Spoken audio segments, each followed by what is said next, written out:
I grew up just outside of the city of Chicago, and I came to Boston in the year 2000 for music school.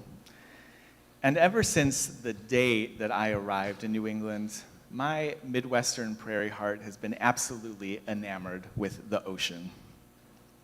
Knowing of my fascination with the sea, my mom gave me a very special birthday present for my 40th birthday 2 years ago.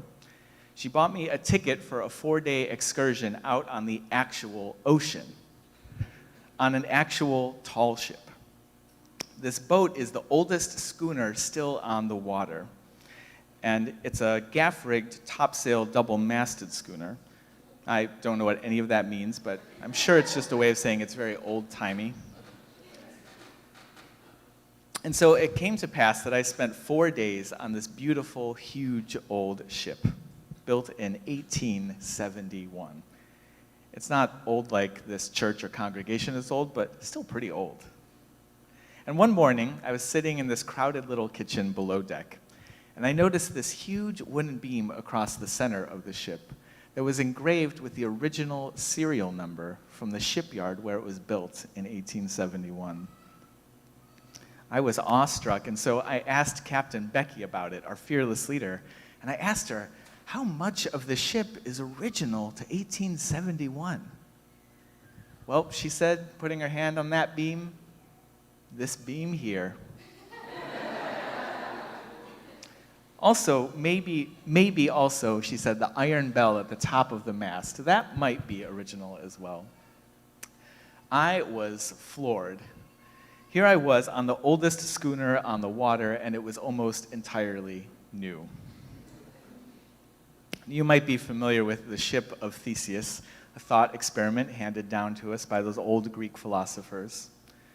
According to legend, Theseus was the great heroic founder of the city of Athens. And the people of Athens kept his ship in the harbor, and they would bring it out onto sea once a year for an annual religious pilgrimage to celebrate their history and heritage and the founding of the city. But after a few hundred years of maintaining this ship, of replacing the planks as they rotted away one by one, some of those Greek philosophers in town began to wonder about this boat in the harbor. They began to wonder if at some point all of the planks had been replaced, is it still really the same boat? Is it still really Theseus's ship? Now, if you aren't embarking on an old-timey sailboat anytime soon, this question might feel irrelevant to you. But I think this question shows up in our spiritual lives all the time. In my own spiritual community of Sanctuary Boston, we have worship on Wednesday evenings, and we begin every worship with words of welcome. And those words include saying, whether you've been hurt by religion, saved by it, or some of both, we welcome you. And I imagine that for many of us here as well, our experience of religion has been some of both. Because religions, by and large, are a lot like old ships. They're passed down through the generations, and they are constantly in need of maintenance and renovation. Now, religious conservatives will deny that renovations are ever necessary. But we religious progressives understand that religion is always being updated. That's what keeps them seaworthy. It's what keeps them useful. When some folks say that they want to be spiritual but not religious, it might be because there is a dangerous amount of rot in the tradition that they were born into. There's certainly 1,000 good reasons to want a clean break from institutional religion. And I can understand not wanting to renovate or replace rotten planks on a leaky old boat that was built for another time with outdated technology, particularly because the work of the renovations needs to be done once you're already out at sea on life's voyage. But friends, the ocean isn't necessarily safer alone in a rowboat either. The role of tradition is to make present the wisdom of generations past, as we heard in our reading. And then our role is to apply those traditions to meet the moment we are in, for nothing less than our survival and our liberation. And I'll say this, I'm glad that I didn't try and spend 4 days on the ocean in a 150-year-old boat that hadn't had any parts replaced in all that time. Because in fact, there aren't any still around that are afloat. The same is true for religions. There aren't any around that haven't changed at least something in the last 150 years. One of my earliest memories of witnessing this kind of evolution of religious community was in my high school youth group. For the 4 years that I was in high school, that youth group was the touchstone of my week. I sometimes think of that complicated time as trying to forge a stream in the woods, leaping from one stone to the next, just hoping and praying that I don't slip and fall in with every step. For me, those Wednesday night meetings, well, they were the landing on solid ground. They were the stone beneath my feet before I leapt into the air across the rapids of the week ahead. And what did we do in this group that was so magical? It was just an absurdly long check-in. That was it. I have this feeling that other groups had like activities or discussion topics. For us, it was just a 90-minute check-in every Wednesday. But I loved it. That space to listen deeply, that space to speak and be heard by my peers, it was liberating, and it was soul-saving.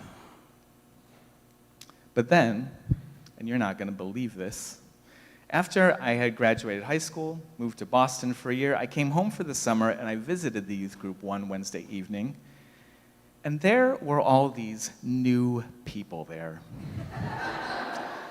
And these new people, these young people, who I didn't even know, they talked about the shallowest nonsense all night long.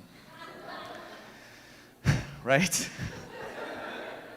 I spent the whole night mourning the loss of what had once been such a valuable community. And I spent the whole evening thinking how as soon as my generation had left, the whole thing had fallen into disrepair. How it was only a fragment of its former self. But then at the end of this meeting, after 90 minutes of unspiritual, unmeaningful, and boring conversation, this one kid in the group says, you know, this is the only place where I can really be myself. And if it wasn't for you all, if it wasn't for this place, I don't know what I would do. And in the moment, can I be honest just between us? In the moment, I thought, kid, you don't even know what real spirituality is. But I'd like to think that I've softened in my older age over the years. And now I look back with some distance, and I wonder if maybe spiritual depth and connection isn't always something you can see from the outside. And I wonder, you know, maybe the youth group had fallen into disrepair.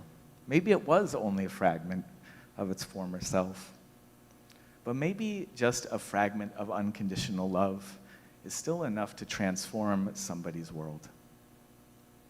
Or maybe traditions evolve and culture changes, and growing up requires some openness to change, and to considering that what worked for you isn't what will work for the next generation. Some people will tell you a tradition is a thing that always stays the same. Some religious leaders will tell you that a religious community is always constant.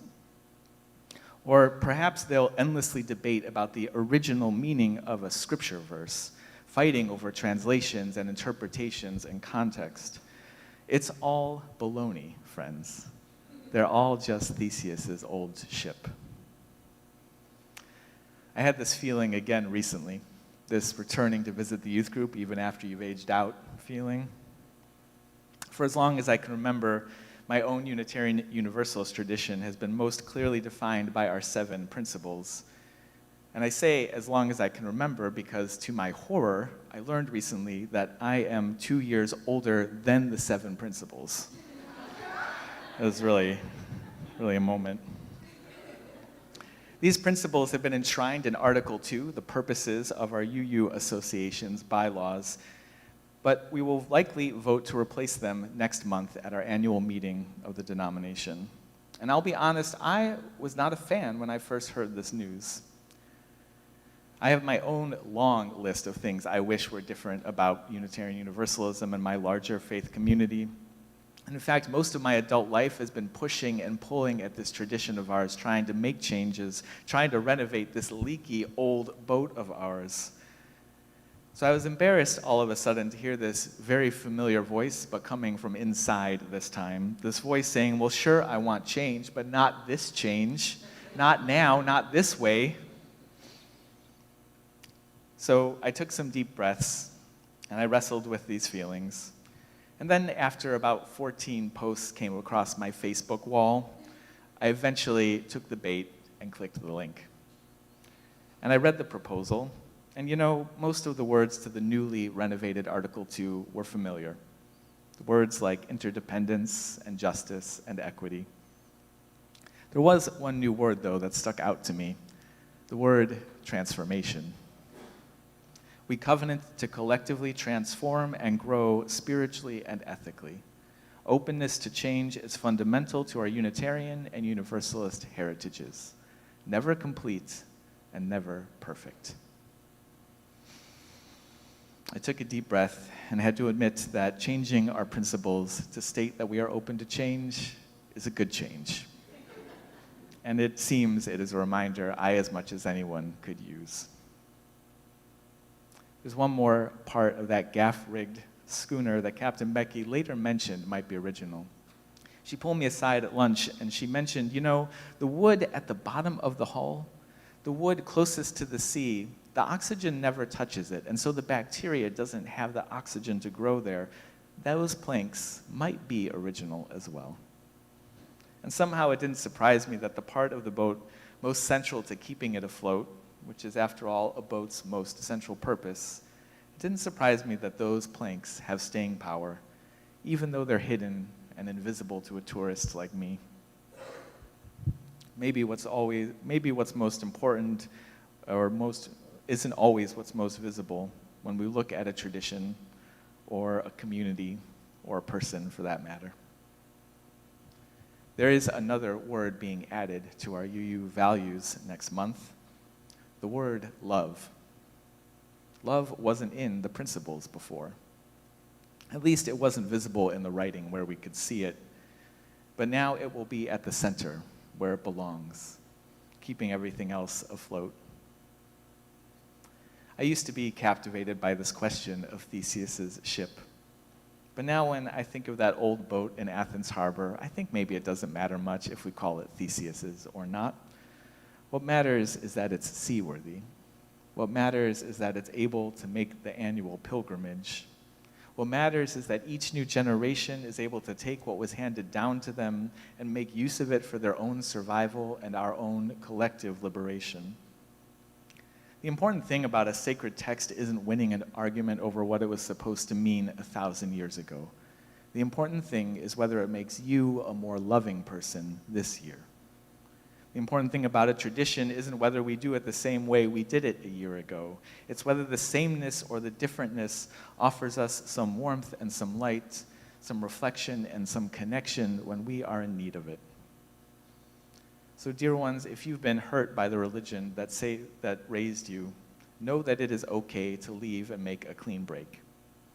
And know that it's okay to replace all the rotten parts, even if that means that a sturdy beam at the center and some old planks down below are all that's left of the original.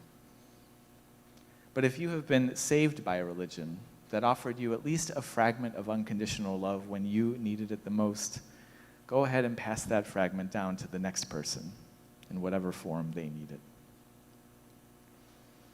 May we make the ship anew as we sail it together.